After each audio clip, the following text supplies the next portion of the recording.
¿Alguna vez pensaste cómo se siente cuando la persona con la que compartiste toda una vida ya no está a tu lado? Así comienza uno de los capítulos más conmovedores del Génesis, la muerte de Sara, la compañera inseparable de Abraham, la madre de la promesa, la mujer que reía y lloraba en el camino de la fe. Después de tantos años de peregrinaje, de risas y lágrimas, de dudas y de milagros, Sara partió de este mundo, dejando un vacío enorme. Y con su partida, Abraham enfrentó un momento decisivo: honrarla con dignidad y dar un paso de fe hacia el cumplimiento de la promesa de la tierra. Sara murió en Kiriat Arba, también llamada Hebrón, en la tierra de Canaán. Abraham entró a hacer duelo por ella y a llorarla. La escena es profundamente humana. El patriarca, el amigo de Dios, aquel que había hablado con ángeles y que había visto milagros imposibles, ahora se inclina sobre el cuerpo de su esposa y llora como cualquier hombre. El dolor no distingue a los justos ni a los débiles, y la Biblia nos lo muestra sin esconderlo. La grandeza de Abraham no está en no llorar, sino en saber que aún en medio del duelo puede aferrarse a la promesa. Para comprender lo que viene, es importante detenernos en el contexto cultural. En el mundo antiguo, la muerte no era un asunto privado, sino comunitario. El entierro no era solo despedir a un ser querido, era también un acto de identidad y pertenencia.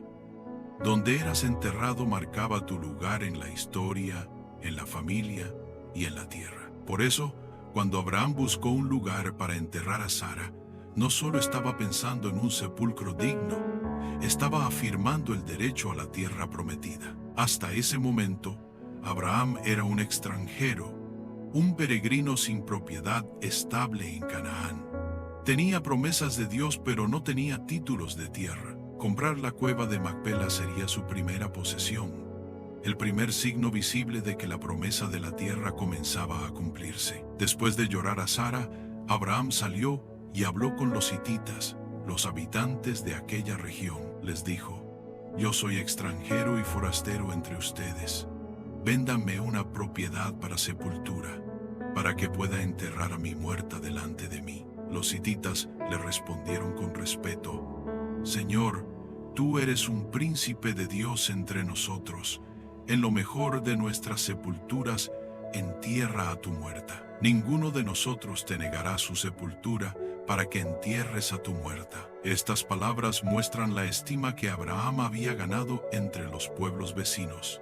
Aunque era extranjero, lo reconocían como príncipe de Dios, alguien bendecido y respetado. Pero Abraham no buscaba un favor prestado, ni un regalo temporal. Sabía que la promesa de Dios era duradera y por eso no quería un préstamo, sino una propiedad legítima. Se inclinó delante de ellos y pidió hablar con Efrón, hijo de Zohar, que poseía la cueva de Macpela al extremo de Sucam. Dijo: que me la dé por el precio completo de plata, para posesión de sepultura en medio de ustedes.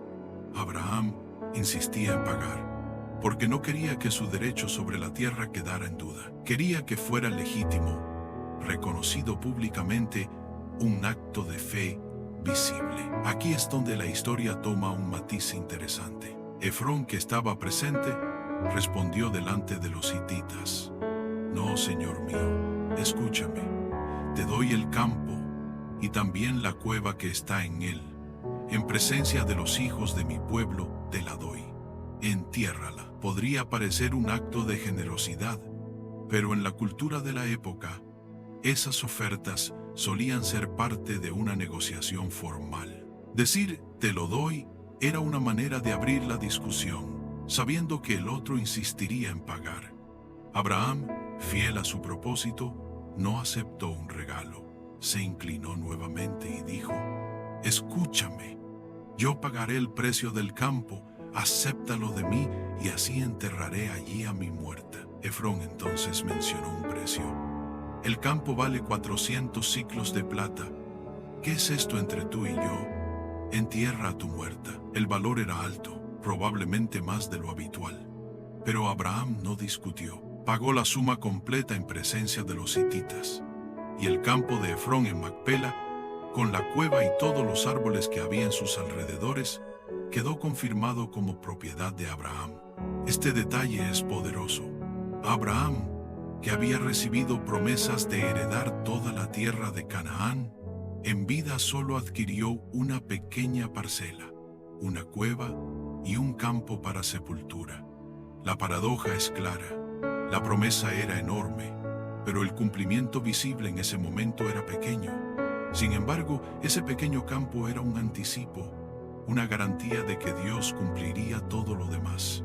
El entierro de Sara en Macpela se convirtió en el primer ancla de la promesa en la tierra. Mientras Abraham aseguraba la sepultura, seguramente recordaba las palabras que Dios le había dicho: a tu descendencia daré esta tierra.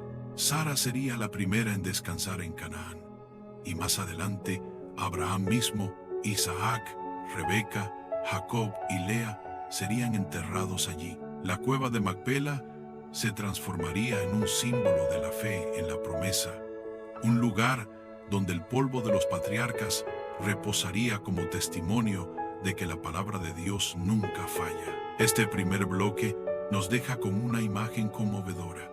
Abraham llorando a su esposa, negociando con dignidad, pagando un precio elevado y asegurando un lugar en la tierra. No fue una posesión grande, pero fue suficiente para recordar que la promesa de Dios avanza paso a paso, incluso en medio del dolor. Y antes de seguir, quiero invitarte a que, si este video te está sirviendo para comprender mejor la Biblia y sus historias, le des me gusta y te suscribas al canal. Activa la campanita de notificaciones para acompañarnos en este recorrido por el Génesis, porque cada capítulo nos trae enseñanzas que iluminan nuestro presente. En el próximo bloque, veremos cómo este entierro se convierte no solo en un acto de duelo, sino en un acto de fe. Reflexionaremos sobre lo que significa poseer una parte de la promesa cuando aún no se ve el cumplimiento total, y cómo este momento prepara el camino para la siguiente etapa,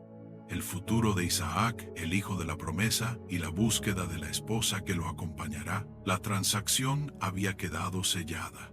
Abraham entregó las 400 piezas de plata en presencia de todos, y aquel campo con la cueva de Macpela pasó a ser legalmente suyo. No fue un regalo, no fue una cesión temporal, fue una compra clara, registrada delante de testigos. Ese detalle, que a simple vista parece administrativo, tiene un peso espiritual enorme.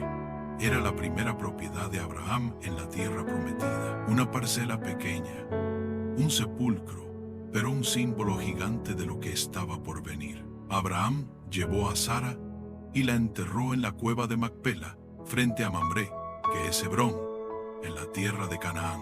Allí terminó la vida de la matriarca, aquella que había acompañado a Abraham desde Ur de los Caldeos, que había reído incrédula al escuchar la promesa y que finalmente rió de alegría al tener a Isaac en sus brazos. Su vida fue un espejo de la fe, con dudas, errores y victorias, y ahora su cuerpo descansaba en la tierra que Dios había prometido. La cueva de Macpela se convirtió en el primer punto fijo de la historia del pueblo de Israel en Canaán. Hasta ese momento, Abraham había sido un peregrino, levantando tiendas aquí y allá, construyendo altares en distintos lugares, pero sin tierra propia. La compra de Macpela era mucho más que un entierro.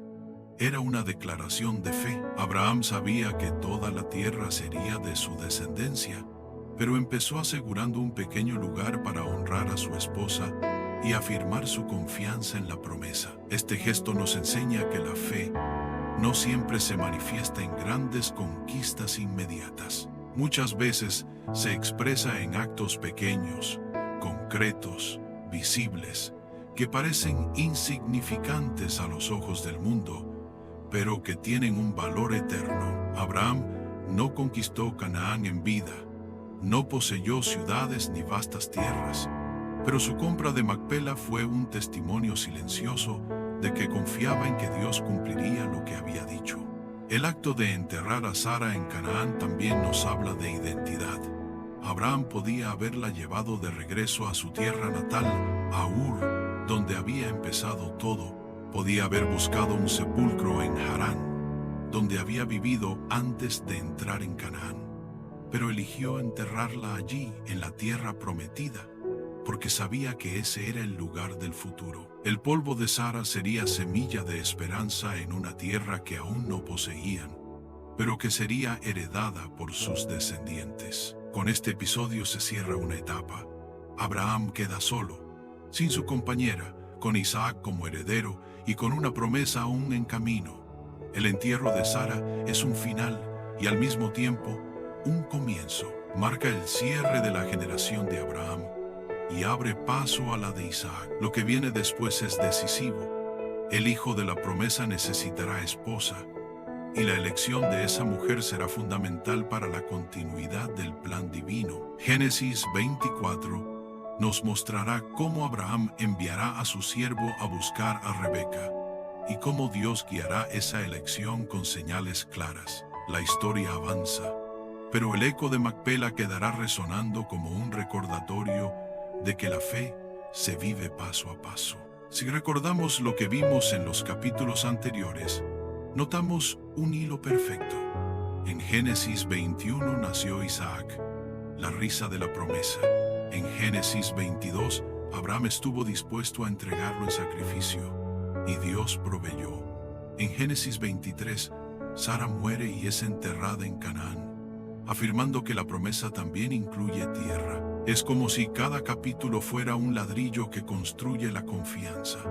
Primero la descendencia, luego la obediencia, y ahora la posesión, aunque pequeña, de la tierra. El plan de Dios avanza con firmeza, aunque no siempre en la magnitud que uno esperaría. Este bloque nos invita a reflexionar sobre cómo vivimos nuestras propias promesas. Muchas veces esperamos grandes resultados inmediatos, pero Dios nos da pequeños anticipos, pequeñas parcelas de lo prometido, para que aprendamos a confiar. La cueva de Macpela era pequeña, pero representaba toda la tierra. Del mismo modo, en nuestra vida, a veces recibimos señales mínimas que nos aseguran que el plan divino sigue en pie. Y mientras cerramos este capítulo, pensemos en lo que significó para Abraham quedarse solo. La mujer con la que había compartido todo ya no estaba, y él debía seguir adelante. Su fe no podía detenerse en el duelo. Tenía que proyectarse hacia el futuro. Isaac necesitaba una esposa, y la promesa debía continuar. Abraham, a pesar de la tristeza, miraba hacia adelante, confiando en que Dios seguiría guiando el camino. Así, Génesis 23 no es solo la despedida de Sara, es también la afirmación de la promesa, la primera posesión en la tierra, la primera raíz plantada en Canaán, el primer descanso en la tierra que Dios daría a su pueblo. Desde allí, la historia avanzará hacia nuevos desafíos, nuevas generaciones y nuevas pruebas de fe. Si este video te ayudó a comprender mejor la historia y a reflexionar sobre la fidelidad de Dios, te invito a dejar tu me gusta y a suscribirte al canal. Seguiremos recorriendo juntos el Génesis, capítulo tras capítulo, descubriendo que las antiguas promesas siguen hablando a nuestro presente. Y te dejo una pregunta para que la lleves contigo. ¿Qué parcelas pequeñas de promesa podés reconocer hoy en tu vida como señales de que Dios sigue cumpliendo su palabra, aunque todavía no veas el cuadro completo?